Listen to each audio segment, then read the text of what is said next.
प्रणाम गुरुजी। प्रणाम जी। मैं पहली बार आई हूँ, तो कुछ शायद बेसिक सवाल है मेरे कि बहुत जगह हम लोग सुनते हैं कि रुद्राक्ष की माला या फिर बाकी भी जो स्टोन्स होते हैं, इसका मुझे समझ नहीं है, ये पहन के साधना करे ना करे। फिर कुछ लोग बोलते हैं अगर माला में जो रुद्राक्ष की माला हम पहनते हैं उसके ऊपर हम वो पिरोई नहीं जाती, मतलब जब हम जिक्र करते हैं कि जय श्री राम जय जय राम बोलते भी है जो भी, तो वो 108 बार वो माला पे नहीं बोलना है, दूसरी माला लेनी है। तो इतने सारे डूज एंड डोंट्स बताते हैं लोग कि जो हम जैसे नए हैं वो बहुत कंफ्यूज हो जाते हैं कि इच्छा तो है आगे जाने की, पर बताने वाले। हाँ बैठिए। इस अध्यात्म के मार्ग में विशेषकर भारत में बहुत सारी अध्यात्म की प्रैक्टिसेस बनाई गई है एक ही सत्य तक पहुंचने के लिए। योग का मार्ग है, भक्ति मार्ग है, ध्यान से, ज्ञान से, कई तरीकों से, तंत्र से, मंत्र से, कई तरीकों से एक ही जगह पहुंचने की बातचीत की जाती है। तो इतनी डाइवर्सिटी है कि इतने सारे सिस्टम क्रिएट हो गए हैं कि आप कंफ्यूज हो जाते हो, मैं ये करूं या ये करूं, उनका सुनूं या उनका सुनूं। ये करें कि ये कोई एक गुरु कह रहे कि ये तुम्हें नहीं करना है, किसी पास के गए तो वो कह रहे कि तुम्हें ऐसे करना है। आप जब तक सब को नहीं जानते हो पूरी तरह से तो आप तो कंफ्यूज होंगे ही, पक्का कंफ्यूज होंगे। तो इसके विज्ञान को मैं समझा रहा हूँ, कंफ्यूज होने की बात नहीं है। मेन बात है इसके विज्ञान को, इसके रहस्य को, ऊर्जा को हमें समझना है। कहीं से भी कोई भी माला उठा के पहन लेना और हम कुछ करेंगे तो उतना वो काम नहीं करेगा। ऊर्जा को समझना पड़ेगा, एनर्जी को समझना पड़ता है। ये जो रुद्राक्ष की माला आप देख रहे हैं ना, मेरे गले में भी है, यहीं है, शायद है भी या नहीं पता नहीं, कहीं है। चलिए, यह दीक्षित किसी को हुआ होगा। ये रुद्राक्ष और ध्यान गहराई से समझिएगा आप लोग। अगर कोई सक्षम गुरु, पूर्ण गुरु सिर्फ कुंडलिनी जागरण करवा देता है और पूर्णता तक की बात नहीं करता, वो गुरु वहीं तक लेकर आएगा। वो आपको ब्रह्मा विष्णु महेश में फंसाएगा, कृष्ण राम में फंसाएगा, इन फालतू की बातों में, साक्षात्कार में फंसाएगा आपको। वो भी कहेगा कि मेरा ये दर्शन हुआ, वो दर्शन हुआ, वो वहीं पर अटक जाएगा। यहाँ दर्शन वर्शन सब खत्म हो जाता है, कोई दर्शन वर्शन नहीं होता। दर्शन करने वाला कौन है,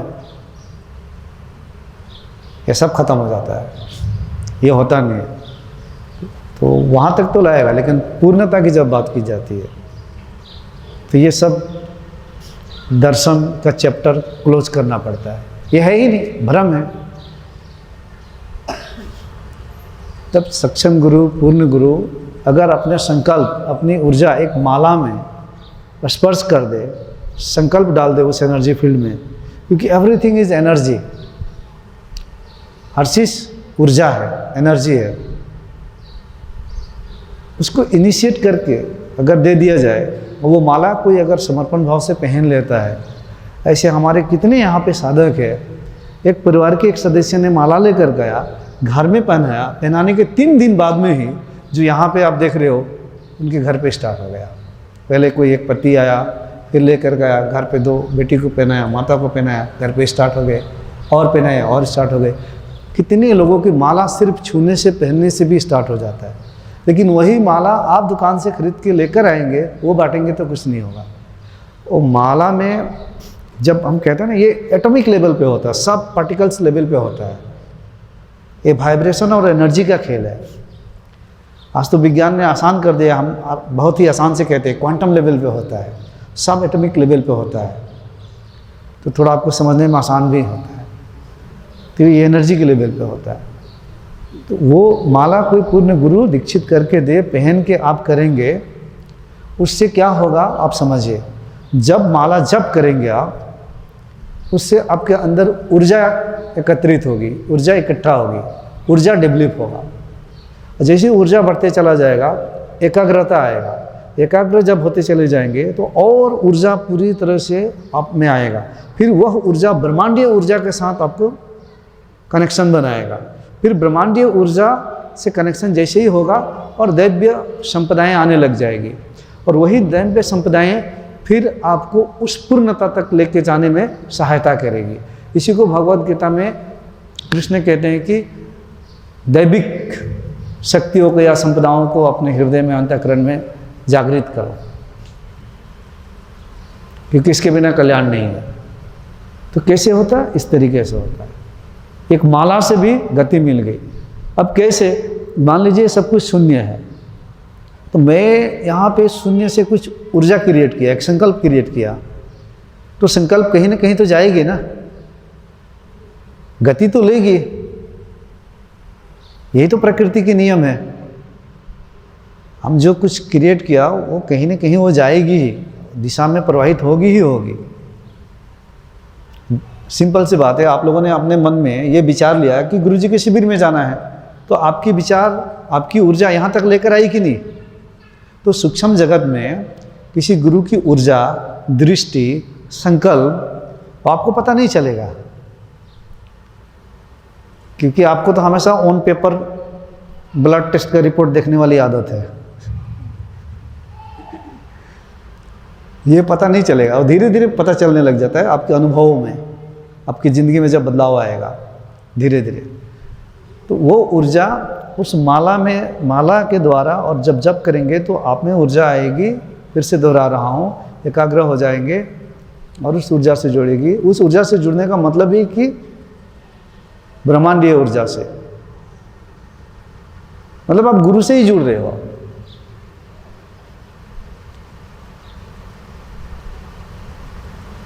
और फिर जुड़ के पूर्ण निर्गुण की स्थिति जो होती है, एक दिन वहाँ ना गुरु है ना शिष्य है, कि जिधर ढलान होता है उधर ही एनर्जी बहती है।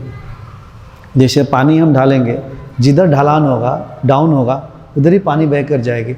इसी तरह से साधकों के अंदर जितना झुकाव होगा, जितना ढलान होगा, वो एनर्जी उसमें उतनी ही प्रवेश करेगी। और एनर्जी को कोई समझेगा तभी वो छलांग लग सकता है। तो ये माला का है, आप समझ लीजिए। दूसरी बात, जो ध्यान है, वास्तव में जो ध्यान देता है वो गुरु ही ध्यान देता है। मनमाने वाला ध्यान में बहुत लोग फंस जाते हैं, आगे पता नहीं चलता है क्या हो गया है, क्योंकि एक जो पूर्ण गुरु है उसकी ब्लेसिंग आपको मिलनी ही पड़ेगी मोक्ष तक पहुंचने के लिए, चाहे इस जन्म में हो या किसी भी जन्म में। आप कहीं भी कोई भी शास्त्र उठा के पढ़ लेना। इसीलिए गुरु ग्रंथ साहिब में तो सिर्फ गुरुओं को ही रखा गया है सर्वोपरि, क्योंकि गुरु ही उपाय है, गुरु ही मंत्र है, गुरु के बिना हो ही नहीं सकता है ये अंतिम तक जाने के लिए, क्योंकि ये ऊर्जा है, ऐसे ही काम करता है। वो ध्यान देगा। मैं एक उदाहरण बता रहा हूँ। मेरे क्लास में, वो एयरफोर्स में नौकरी करती थी लड़की, वो शिव के भक्त थी, हालांकि मेरे साधक नहीं थे। तो कभी कभी क्लास में ऐसे बातचीत हो जाती थी, निकल जाती थी, क्योंकि मेरे ये बोध के बाद भी करीबन 6 महीना तक क्लास लेता था। अब क्लास में जो भी मैं सिखाता था, लेक्चर देता था, लेकिन अध्यात्म आ ही जाता था। अब हर उदाहरण में अध्यात्म है। तो एक दिन ऐसे बातचीत होने लग गई। वो बैठी है, मैं इधर बैठा हूँ। बातचीत करते करते करते एक ऐसी स्थिति पे प्रकृति लेकर आई कि यहाँ से कुछ ऊर्जा ऐसे, वो मुझे पता है, क्रिएट हुई और घूमती हुई यहाँ से निकली और घूमती हुई उसके अंदर वो चली गई। उसको मैंने कुछ नहीं बोला, जरूरत ही नहीं है। कुछ दिनों के बाद में वो कह रही कि मुझे आपका शिविर ज्वाइन करना है, कभी ध्यान ज्वाइन करना है। एक दिन ज्वाइन भी की थी। तो वो जो ऊर्जा गई, अब उसको आज नहीं तो कल वो ऊर्जा यहाँ तक लेकर आएगी। वो संकल्प से जाता है, कभी कहीं से क्रिएट हो सकता है।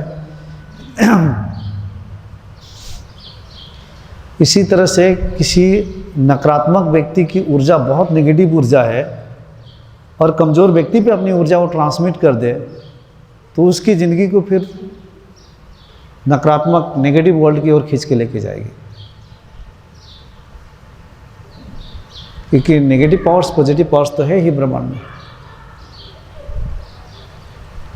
तो ध्यान देगा गुरु तो ध्यान लगेगा, माला इनिशिएट करके देगा, वैसा जप करोगे तो शरीर में ऊर्जा आती है। गहरे ध्यान में जाओगे, सब कुछ स्थिर हो चुका है, एक संकल्प भीतर लोगे तो तरंग मारेगा शरीर में, बॉडी में तरंग चारों ओर फैल जाएगा। और ज़्यादा ही एकाग्र हो और शक्ति को आपने कमांड कर दिया किसी भी चीज़ को ठीक करने के लिए, कोई डाउट नहीं है, शक्ति, और वो इंटेंशन आ गया, वो शक्ति जब वहाँ पे ऐसे ऐसे वाइब्रेट होने लग गया, हिलने, डॉक्टर को समझ में नहीं आएगा ये। क्योंकि कुंडलिनी जागरण के बाद बहुत सारे ऐसे लोग हैं जो डॉक्टर के पास में गए और वो उनको नींद की गोली दे दे के सुलाते चले गए। उसमें से एक नीरज जी भी है, कितनी नींद की गोली खा के अंत में खा के परेशान होकर उन्होंने छोड़ दिया।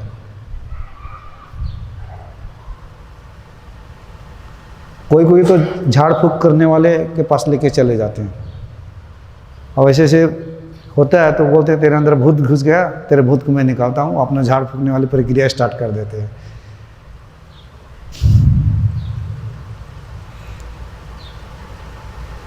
पानी वानी मारेंगे, भूति मारेंगे, राख मारेंगे, भूत निकल गया, तो उसको भी विश्वास हो जाता है भूत निकल गया, थोड़ी देर के लिए पैसा वैसा दे के निकल जाता है।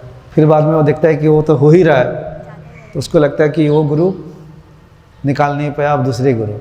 ऐसे ऐसे आए हैं हमारे यहाँ पे 10-10 लाख रुपया खर्चा कर करके। तो मेरे पास आई एक लेडी, तो मैंने कहा अरे आपके अंदर के तो ये सिस्टम में ये चीज़ एक्टिव हुई है, आपको किसी ने बताया नहीं?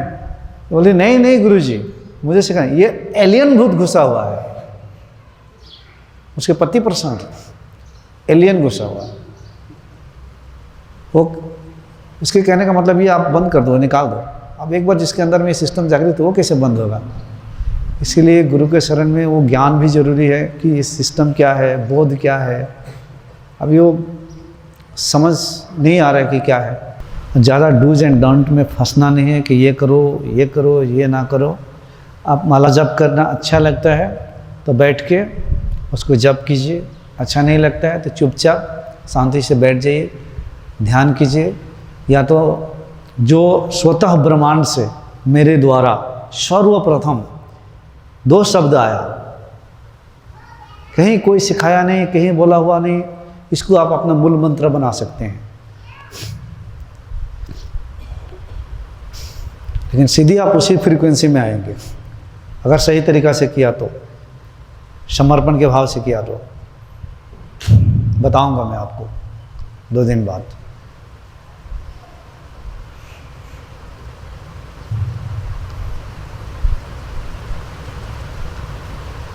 तो ये करना, बहुत सारे बता रहे कि ऐसा ऐसा मत करो, वो सब में मत फंसिए आप। क्या पकड़ना है? मुझे ध्यान करना है या जप करना है, बस ये।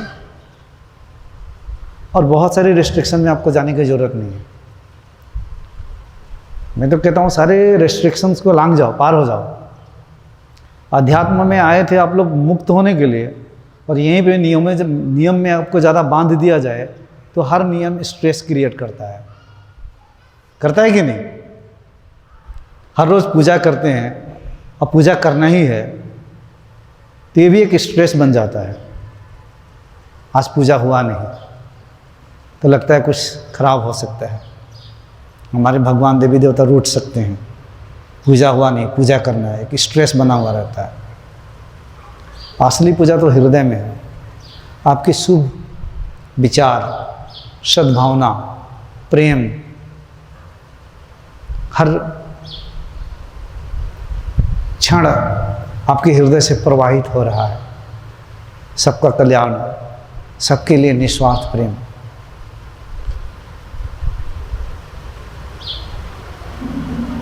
सबका दुख दूर हो। आप जहाँ जा रहे हो वही मंदिर है, वही मंदिर हो जाता है। जो निकल रहा है वही पूजा का फल प्रवाहित हो रहा है। इसलिए पूजा बाहरी पूजा तो आपको तैयार कर रहा है अपने भीतर जाने के लिए, लेकिन कौन बताएगा? सब तो फंसा कर रखे हैं बाहर में ही। नहीं तो बिजनेस धंधा व्यापारी सब काम बंद हो जाएगा ना।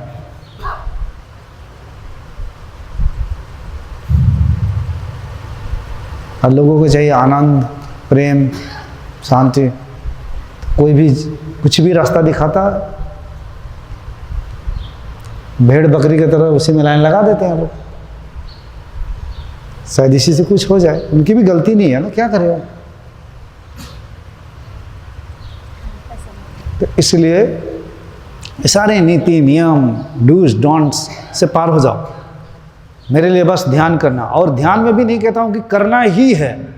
कभी अंदर प्रकृति कह रही है कि ध्यान में बैठ जाओ तो बैठ जाओ, कह रही कि अभी ध्यान नहीं करना है तो उठ जाओ। क्या करने का करो, क्योंकि गुरु तत्व तो प्रवेश किया ही है।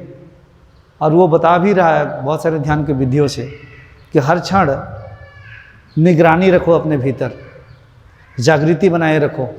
मन कहाँ जा रहा है तो मन को मत कहो यहाँ मत जाओ, यहाँ मत जाओ। मन को खुला छोड़ दो आप।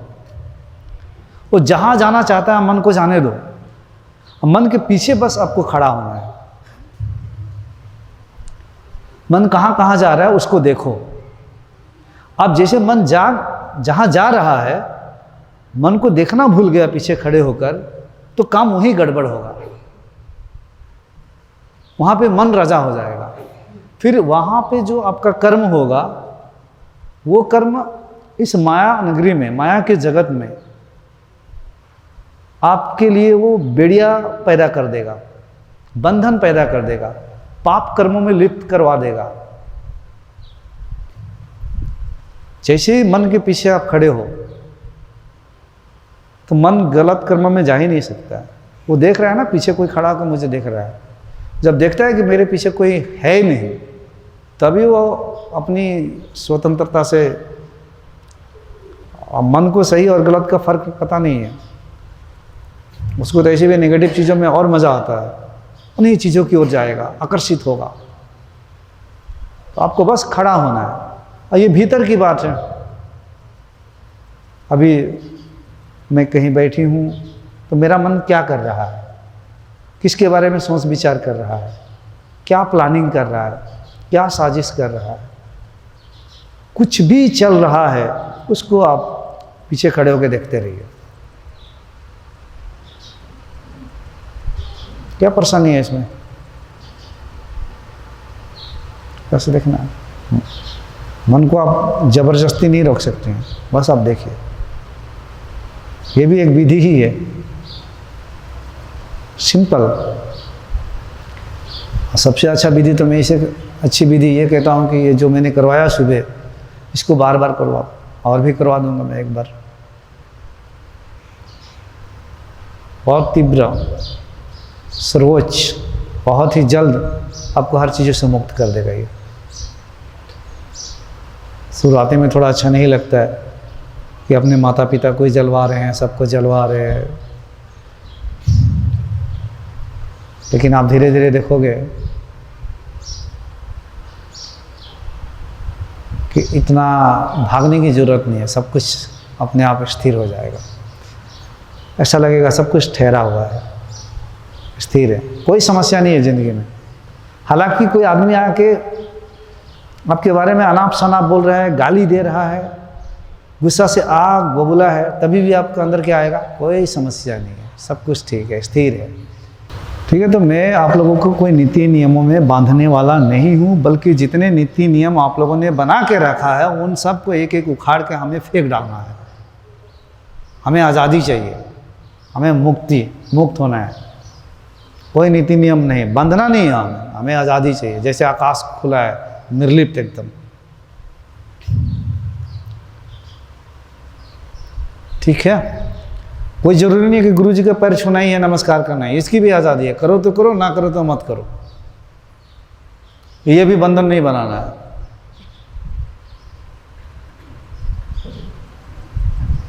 अपनी आज़ादी है। भाव आता है तो प्रणाम कीजिए, ना भी करे तो ना करे। किसी भी गुरु के पास ऐसे का यही नहीं। आज पूजा किया घर के मंदिर में, कृष्ण को, देवी को, दुर्गा को तो पूजा किया, कल मन नहीं किया तो ये भी तो आज़ादी है। आज पूजा नहीं करूँगा, बोलकर आ जाओ, जो करना है मैं भी देख लूँगा। आज़ादी तो ये आज़ादी है ना। आज पूजा नहीं करूँगा, कुछ हो जाएगा, ये डर है, ये तो बंधन है।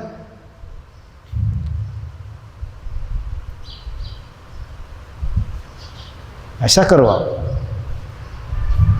कोई मंदिर में गए, मैं अनादर की बात नहीं कर रहा हूँ, शिव की मूर्ति होती, मन किया तो ऐसे किया, नहीं किया तो ऐसे बैठा, घुमा फिरा और चले गए।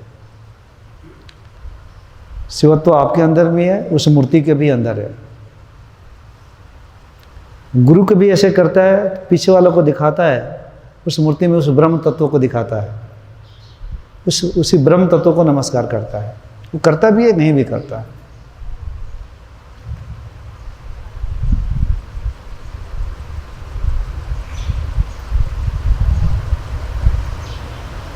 तो